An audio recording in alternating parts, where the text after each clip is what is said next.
Picture someone doing everything right. They pack their lunch every day. They haven't bought a new pair of shoes in 2 years. They max out what they can into a Roth IRA, or at least they try to. And every single month, they throw $50, sometimes $100 if it's a good month, into a total market index fund. Because every finance guy on the internet told them that's the secret. Just invest in index funds. Time in the market beats timing the market. Compound interest is the eighth wonder of the world. And yet, 3 years later, this person checks their account, and they're not rich. They're not even close to comfortable. They're still one car repair away from a panic attack. So what happened? Did they do something wrong? Did they pick the wrong fund? Did they not start early enough? Here's the uncomfortable answer. They didn't do anything wrong. The fund performed exactly the way it was supposed to. The market did what the market does. And they're still broke. My name is Jerry, and today we need to talk about the piece of financial advice everyone repeats like scripture, the advice that gets treated as the universal fix for anyone's money problems, and why it quietly fails a huge number of people who follow it perfectly. Not because the advice is wrong, because of what it conveniently leaves out. Let's be clear about something up front. Index funds are not a scam. The advice itself, buy low-cost, diversified funds and hold them for decades, is mathematically sound. Warren Buffett recommends it. Every serious economist recommends it. I recommend it. The problem was never the advice. The problem is what the advice quietly assumes about the person receiving it. And once you see that assumption, you'll understand why millions of people are doing everything right and still not building any real wealth. Here's the assumption nobody says out loud. Index fund investing only works if you have surplus income to invest in the first place. That's it. That's the whole hidden requirement. The strategy isn't about picking the right fund or the right platform. It's about having money left over after your bills that you can actually put somewhere. And for a huge and growing share of American households, that surplus simply does not exist. Think about what the advice actually requires, step by step, the way nobody bothers to walk through it in a 60-second clip. First, you need stable income. Second, you need your fixed costs to leave a meaningful gap below that income. Third, you need that gap to exist consistently, month after month, for years, because index funds don't work as a one-time deposit. They work through repeated contributions over a long horizon. Remove any one of those three conditions, and the entire strategy collapses before you've even opened a brokerage account. And right now, for a huge share of working households, at least one of those three conditions is missing. Let's run the numbers, because that's what we do here. Take a household earning the median income, around $84,000 a year. After federal tax, state tax, and FICA, that household is taking home somewhere around $6,200 a month. That's the number people fixate on. $6,200 a month sounds like plenty, but watch how fast it disappears. Rent or a mortgage payment on anything resembling a normal home eats somewhere between $2,000 and $2,600 of that, depending on the market. Car payment and insurance, another $600 to $700. Groceries for a household, $600 to $800. Utilities, phone, internet, another $300 to $400. Health insurance premiums not covered by an employer, another $300 to $400. Minimum payments on student loans or credit cards, another $300 to $500.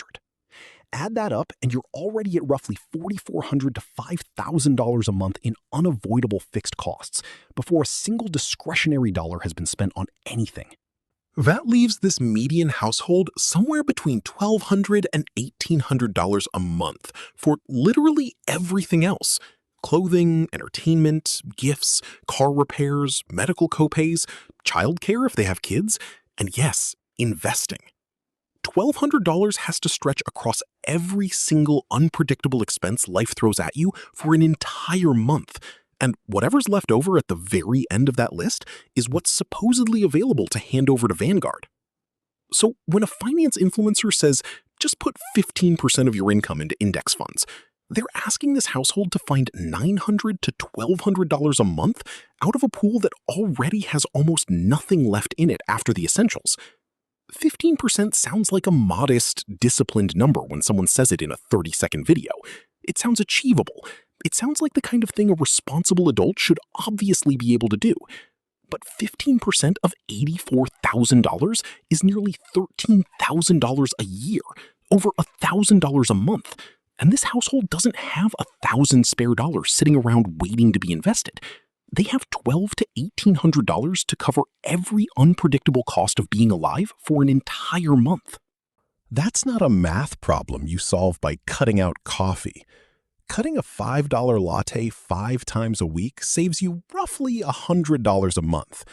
That's helpful, genuinely, but it doesn't come close to closing a gap measured in the high hundreds or low thousands. That's a structural gap between what things cost and what people earn, and no amount of disciplined investing closes a gap that starts before the investing even begins. You cannot budget your way past a number that was never in your account to begin with. This is where the advice becomes quietly cruel, even when it's technically correct. Because when someone tries to follow it and fails, the finance world doesn't say, the math didn't work for your situation. It says you weren't disciplined enough. You didn't budget hard enough. You made bad choices. You bought avocado toast. You got a coffee subscription. You ordered takeout twice this month instead of meal prepping like a responsible adult. The advice gets to stay pure and blameless, and the person following it gets blamed for the gap between their income and their cost of living, a gap they never created and mostly can't control. Notice what this framing conveniently protects. It protects the advice itself from ever being questioned. It protects the idea that anyone, regardless of income or cost of living, could succeed if they just tried harder. And it quietly shifts every ounce of responsibility for a structural economic problem onto individual willpower, as if rent going up 11% in a single year is something you could have out-budgeted with a spreadsheet and a little more discipline. Let me show you what this actually looks like for a real household. Meet Maria. She's 32, works as a project coordinator, makes $68,000 a year, which is close to the national median. She read the right books, she watched the right videos, she opened a Roth IRA at 26 and has been trying to contribute consistently ever since. For the first few years, it worked fine. She was living with roommates, her rent was low, and she was putting $300 a month into her index fund without much strain. On paper, Maria was the success story. She was the proof that the advice works if you just start early and stay consistent. Then things started shifting, one small change at a time. Her rent went up $200 a year when her roommate moved out and she had to take a studio on her own.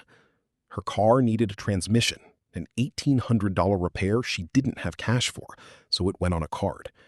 Her company restructured its benefits and stopped covering as much of her health insurance, adding another $150 a month to her premium. Then her student loan payments resumed after years of pandemic-era forbearance, adding back a payment she'd mentally budgeted as zero for 3 straight years. None of these were reckless purchases. None of them were lifestyle upgrades. They were just the ordinary cost of being an adult catching up to her all at once. One by one, the surplus she used to invest with got eaten by rising fixed costs that had nothing to do with her spending habits. She didn't get lazy. She didn't stop caring. The gap between her income and her cost of living simply closed in on the exact dollars she used to invest. Today, Maria still believes in index funds. She still thinks the strategy is right. But she hasn't made a contribution in 8 months. And every time she opens her brokerage app, she feels like she's failing at something everyone else seems to be doing effortlessly. She started avoiding personal finance content altogether. Not because she stopped caring, but because every video makes her feel further behind instead of more informed. That feeling, that quiet sense of personal failure, is the real damage this oversimplified advice causes. It's not that the math is wrong. It's that the math assumes a surplus that doesn't exist for people like Maria anymore. And instead of naming that clearly, we let people believe it's a character flaw. Here's what makes this even more insidious. The people repeating "just invest in index funds" on social media are disproportionately people who already have surplus income. They got a decent starting salary, or they don't have crushing student debt, or they don't have kids yet, or they live somewhere cheap and work somewhere expensive. Their version of the advice worked because their starting conditions already included the one variable that actually matters: money left over each month. They then package their success as a universal formula and hand it to people whose starting conditions look nothing like theirs, without ever mentioning the part where their rent was $600 less or their parents covered their tuition. Brokerages love this framing too. It costs them nothing to tell you to invest more. There's no liability in repeating "pay yourself first." It sounds responsible, it sounds simple, and it puts the entire burden of a structural income and cost of living gap onto the individual, where it conveniently can't be blamed on rising rents, stagnant wages, or a financial system that benefits from you feeling like your failure to invest is a personal shortcoming rather than an economic reality. Think about the incentives here for a second. A brokerage makes money on assets under management. The more people believe investing is simply a matter of personal discipline, the more people blame themselves rather than question why their paycheck doesn't stretch as far as it used to. A finance influencer builds an audience by offering simple, repeatable, feel-good advice, and "just invest consistently" is about as simple and feel-good as it gets. Nobody builds a following by saying, "The real issue is your rent outpaced your wages by 40% over the last decade, and there's genuinely not much you can do about that through budgeting alone." That's not a viral video. It's not an inspiring caption. So the industry keeps repeating the version of the advice that sounds empowering, because empowering sells, and the version that's actually complete just sits there, mostly unsaid. So what does this actually feel like day to day for someone in Maria's position? It feels like opening a budgeting app and seeing the same math every single month, no matter how carefully you track it, no matter how many categories you color code. It feels like watching a video that tells you compound interest will make you rich if you just start early, while knowing you have $40 left after rent and groceries this month, and $40 invested at 8% for 30 years still isn't going to fund a retirement on its own. It feels like scrolling past someone's screenshot of their six-figure portfolio, wondering what you're doing wrong, when the honest answer is nothing. You just don't have the surplus they started with, and their screenshot never mentions the $600 rent or the tuition their parents covered. It feels like guilt piling on top of an already difficult financial situation. Because the advice implies that anyone can do this if they just try hard enough. And when you can't, the story becomes that you didn't try hard enough. It feels like a quiet, low-grade shame that follows you every time money comes up in conversation, because you've internalized a rule that was never actually designed with your paycheck in mind. And maybe worst of all, it feels isolating, because everyone around you online seems to be doing it effortlessly, which makes you assume you're the only one falling short, when in reality, an enormous number of people scrolling past those same success stories are sitting in the exact same gap you are, just as quietly, just as ashamed to admit it. Let's be honest about who this leaves out, because the list is longer than most people want to admit. It leaves out anyone paying more than a third of their income on housing, which is a growing majority of renters in expensive cities. It leaves out anyone with student loan payments that resumed after years of forbearance and quietly ate a chunk of income that used to be free. It leaves out single parents managing childcare costs that can rival a second mortgage, sometimes exceeding $1,500 a month for a single child. It leaves out anyone in a caregiving role for aging parents, covering medical costs or reduced work hours that never show up in a basic budgeting spreadsheet. It leaves out people recovering from medical debt, job loss, or a divorce, where the surplus that used to exist got wiped out by a single life event and hasn't come back. It leaves out gig workers and contractors whose income swings wildly from month to month, making a consistent monthly contribution nearly impossible, even when the average income looks fine on paper. None of these people are financially irresponsible. They're navigating cost structures that eat the exact surplus that index fund investing requires to function, and no amount of reading the right books changes that. Now, I want to be careful here, because I'm not telling you to abandon index funds or decide investing doesn't matter. That would be just as dishonest as pretending everyone can do it easily.